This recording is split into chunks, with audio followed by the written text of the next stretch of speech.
Hello, and thanks for tuning in to Financewize, the show that empowers you to make informed decisions about your money. I'm Dante Kosumi Milani, and in today's episode, we'll be discussing saving, investing, and retirement planning for small and medium enterprises.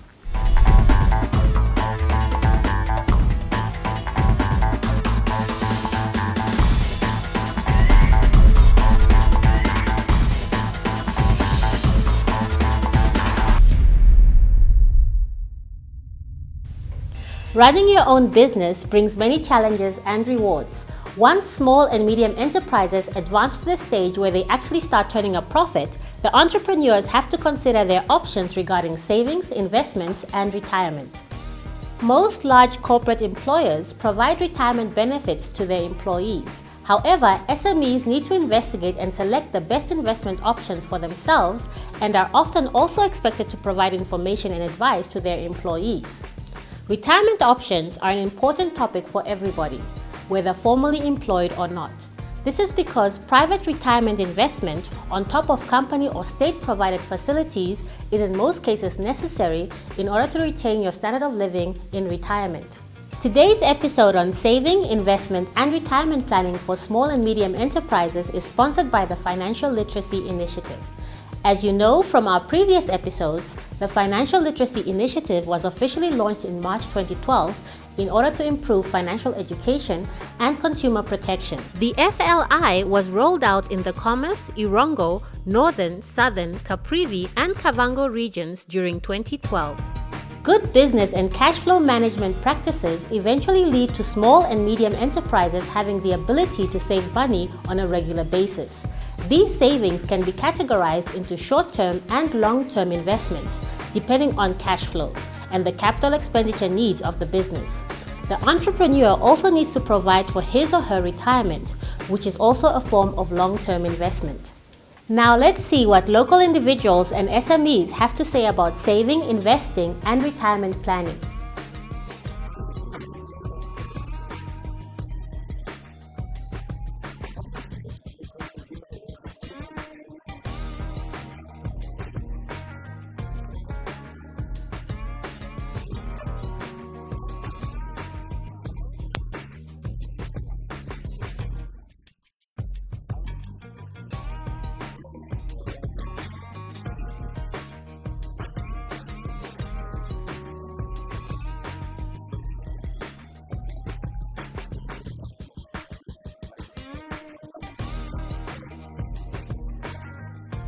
I hear that if you are working long term and saving, maybe you will come out somebody while you are having a plan.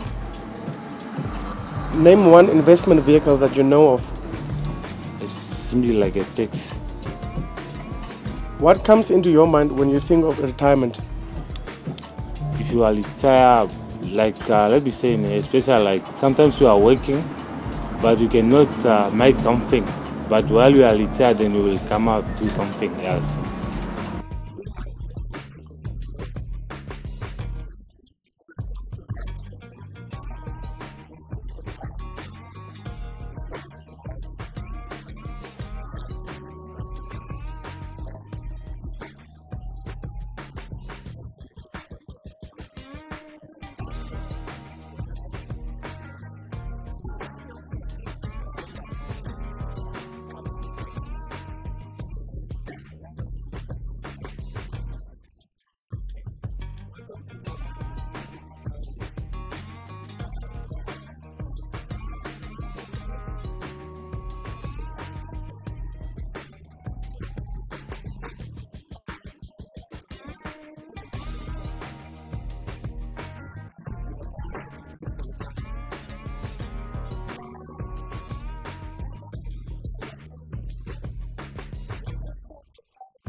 In the next training clip, we look at saving, investment, and retirement planning for small and medium enterprises in more detail.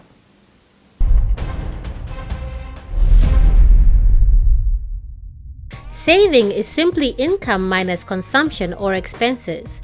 It is a part of your business income that is not spent after taking care of the essential financial obligations and is therefore available for investment. Investing means putting your money to work for you, using the principle of compound interest, which transforms your business savings into an income-generating tool. The term compounding might sound new to you, but it is simply the process of generating earnings on an asset's reinvested earnings. Later, we will talk about compound interest.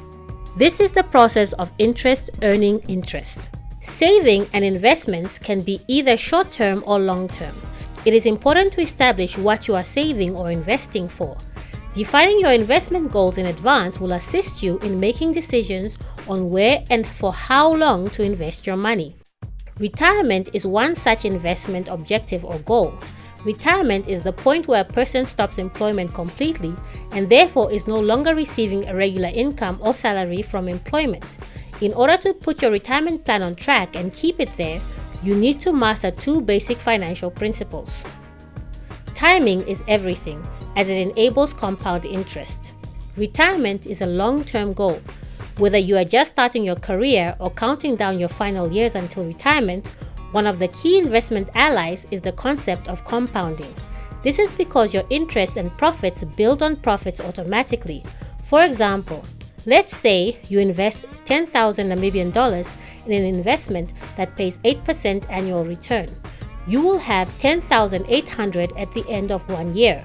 After 5 years, your 10,000 Namibian dollars will have grown to 14,700 Namibian dollars, 31,700 Namibian dollars after 15 years, and 68,500 Namibian dollars after 25 years, even if you never add another cent to your investment. But don't stop there. Your investment will grow more quickly if you add more money to it year after year. Your main objective in saving for retirement should be to replace your pre-retirement salary in case you are an employee or income in case you are a business owner. Ideally, you want to save enough to replace 60 to 100% of your salary or even more of your pre-retirement income. This is known as your replacement ratio because if you think about it, the real concern with retirement is that you will no longer be earning a monthly income from your job. This is why you need to have saved enough money during your working life to replace what you were earning when you are retired. The higher your replacement ratio, the better. If, for example, your last salary before you retired was 10,000 Namibian dollars per month and you have saved enough money that you can pay yourself 7,000 Namibian dollars per month from an investment that pays out a monthly sum or annuity in your retirement, then your replacement ratio is calculated as 7,000 divided by 10,000, which equals 70%. The higher your replacement ratio, the closer your standard of living in retirement will be to the one you enjoyed while you were employed.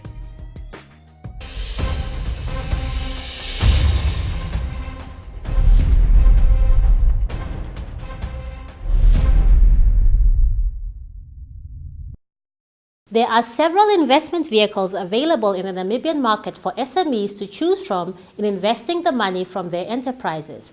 These vehicles include portfolios made up of cash, money market instruments, bonds, equities, and listed property. In the next training clip, our resident investor Peter shows us some of the options and considerations for SMEs when investing their money.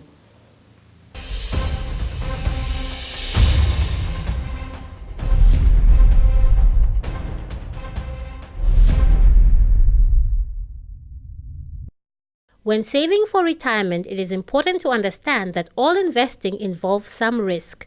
Investing is a trade-off between risk and return or reward.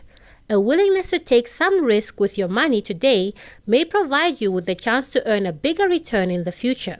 The more time you have to reach your retirement goal, i.e. the younger you are, the more investment risk you can afford to take. Traditionally, younger investors just starting a business will expose their portfolios to more listed company shares. This exposure to shares will reduce to be replaced with bonds and money market investments the closer one gets to normal retirement age. However, remember that even if you retire tomorrow, you don't need all your money tomorrow. And even in retirement, you are still a long-term investor. So you need to keep a portion of your money invested for growth to carry you through a retirement that could last up to 30 years or even more. Think of your oldest living relative and make sure that you save enough to take you through to his or her age. By dividing your retirement savings among several different types of investment vehicles, you are diversifying your risk. This means that you are reducing the risk of being invested in only one type of vehicle that may fluctuate in value at the wrong time. Have you ever heard the saying, "Don't put all your eggs in one basket"? Well, this is exactly the principle that diversification of investments is based on. Your investment choices fall into 4 broad categories: shares or stock, bonds, cash, and listed property. Another option could be physical property in the form of residential homes and commercial property such as office buildings for which one receives rental income.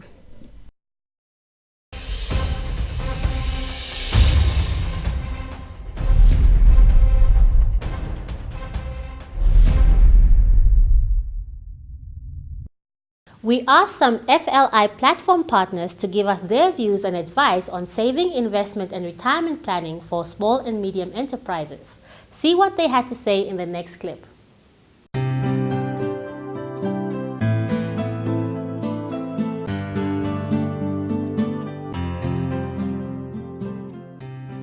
My name is Afra Shemeng Chase. I'm a financial planner. I operate from Chase & Associates CC, which is a financial planning advisory and financial coaching firm in Windhoek. Our primary focus is on professional women. We're very passionate about financial education, so we spend a lot of time contributing in that specific arena. And considering retirement planning really forms part of your bigger financial portfolio, and as such we provide advice and products with regard to that specific leg as well. What are some of the different retirement and investment options available to SMEs in the Namibian market? From an investment perspective, it's extremely broad. There are a huge number and types of investments that would be available to small and medium enterprises. I think it would be beneficial to focus more on the retirement side of things in terms of what's available to small and medium enterprises. And as an organization or as a company, one of the things you could offer to your employees is to become a member of a pension or a provident fund, which is a vehicle through which you can actually contribute towards your retirement, and a portion of your salary is then contributed towards this retirement plan. Then on an individual level, what one would have is you would be able to become a member of a retirement fund, but a retirement annuity fund, which essentially is it's a pension fund as described by the Pension Funds Act. The difference from a pension or a provident fund being that at the end of the day with a retirement annuity, it's your own individual contribution towards retirement. So there's not necessarily an employer-employee relationship. So depending on the size of the business that you have, you would probably create a pension or a provident fund, for which you do need, a certain minimum size of employees. But that's what some smaller companies would do. And if you don't have sufficient, employees for that, you can actually create company retirement annuity plans, where, for example, the retirement annuity is an individual product that belongs to the employee. But at the end of the day, the employer contributes a portion, the employee contributes a portion, and should you leave employment, what would happen is you would then become fully responsible for the contributions towards that product. Over and above that, some of the things that we have is things like unit trust products or investments in shares, etc. Now these products, whilst they are available for retirement planning as well, do not have the advantage of providing the tax deductibility of contributions, whether it is to the employer or to the employees. So in terms of our current law, you can deduct up to 40,000 Namibian dollars annually for your contributions towards retirement funds, company policies, and study policies, as we would call them. So in order to get that benefit, you would actually have to have one of these types of products. What should consumers be aware of when buying or investing into retirement products? I think the first key thing is that if you're an employee, in most cases you would be a member of a pension or a provident fund. So very important to have seen the rules of this fund, having gone through them, read those rules to understand exactly what do I become entitled to at retirement, how is my payment made, do I qualify for things like life cover and disability cover as well, because often within a pension fund arrangement you can provide group benefits, which would include, for example, life cover and disability cover at a much cheaper rate than if you got that individually. I think it's very important to have a good understanding of what the tax implications are, what the advantages of investing in a particular retirement product could be. And then, when we're speaking about what do I as an individual need to know when I enter into a relationship with a financial advisor in terms of, taking out a retirement product, I think key is also that there's a relationship of mutual respect between the two of you, and that one can really, share what your financial goals are. Be aware of what the cost factors involved are in the investment. As we know, no investment is free. So there are costs involved. I think it's also extremely important to understand what are the risks involved in taking out a particular product. What are the main types of retirement products the average person should consider and understand before making decisions about where to invest their retirement savings? Pension funds, where you have an employer-employee relationship, that's the prerequisite for that type of fund. Provident fund, same thing. Retirement annuity products, which is basically an individual insurance policy of which the underlying investments could be different types of unit trusts, or it could be portfolios within an insurance company, some of which carry guarantees, some of which don't. Things like property. Property often forms part of a retirement portfolio. What else is there? So those are basically the types of products where you could put your retirement savings. When you look at a pension fund or a provident fund, should you resign or terminate your employment with that employer, you become entitled to that accumulated credit, so whatever you've got in that pension or provident fund. And a lot of people tend to take those monies.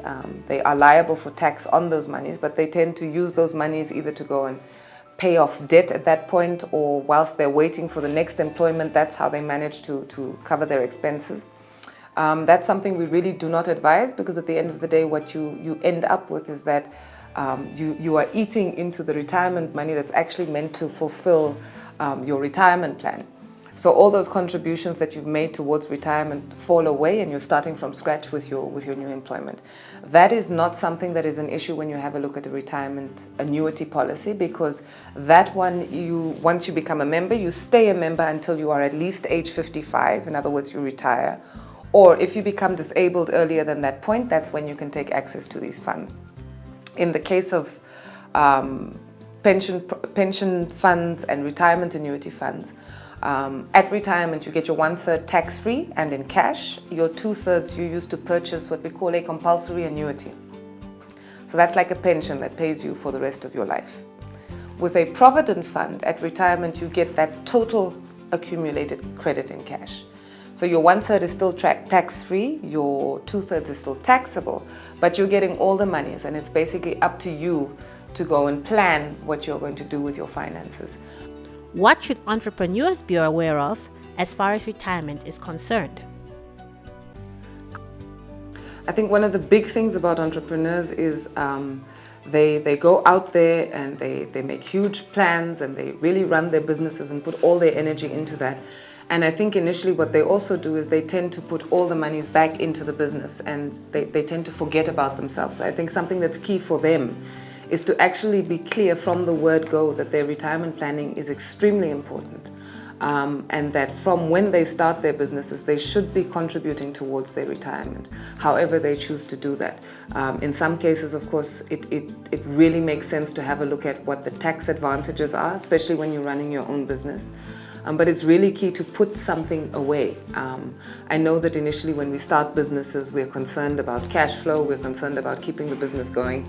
But it's important to have a balance in our thinking in terms of what's important now and what's important over the long term. So I think for entrepreneurs, even more important to put away something for retirement, to ensure that there are contributions that will actually be there when they retire, because the unlucky thing is that if you don't plan for your retirement, you end up at retirement not having the funds available that you require, being dependent either on family members or on the state for certain payments, and being unable to actually enjoy the lifestyle that you've worked so hard to actually get.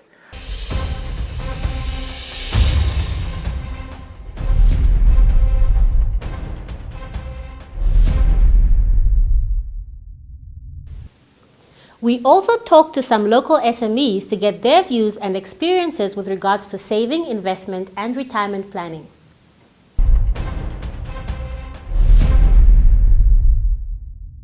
My name is Paul Mwamba.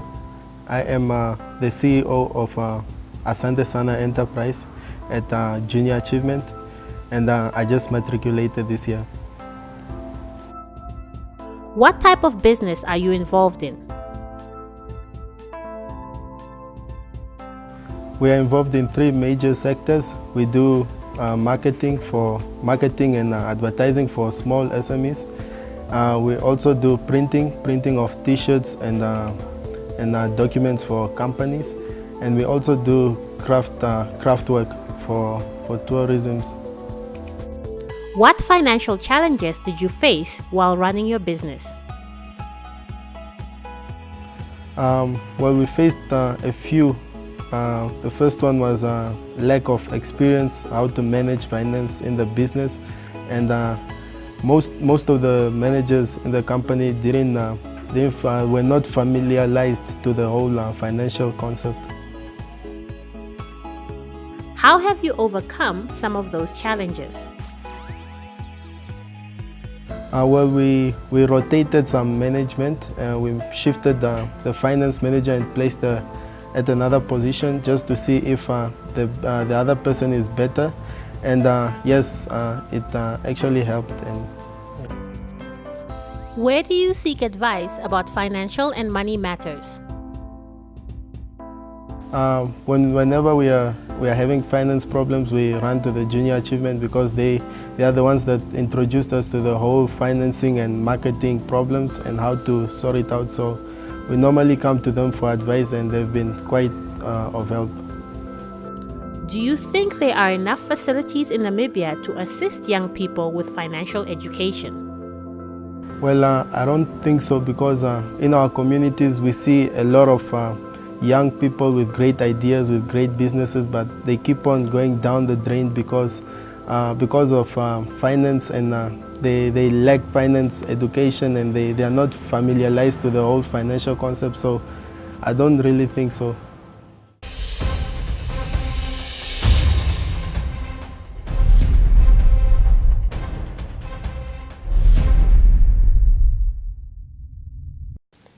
Now that you have some first-hand information, you can get started on saving, investment, and retirement planning for yourself and your business. Remember that there is no time like the present to start improving your financial prospects for your future. I've mentioned earlier that this episode is supported by the National Financial Literacy Initiative. The FLI has developed several street theaters which give tips on saving, budgeting, and spending in a very entertaining but still educating way.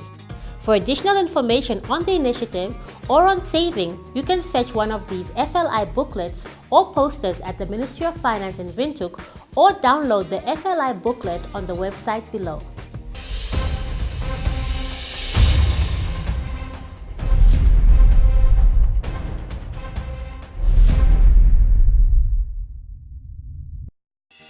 Please remember that the points made in this program are not meant to give you personal advice. There is no one-size-fits-all approach to saving.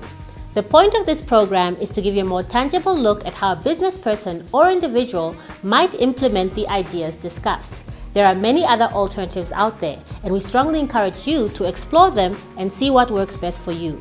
Whatever you do, keep the principles we've discussed in mind and never stop trying to learn more. This is Dantakos Jimmy Milani encouraging you to get finance wise. See you next time.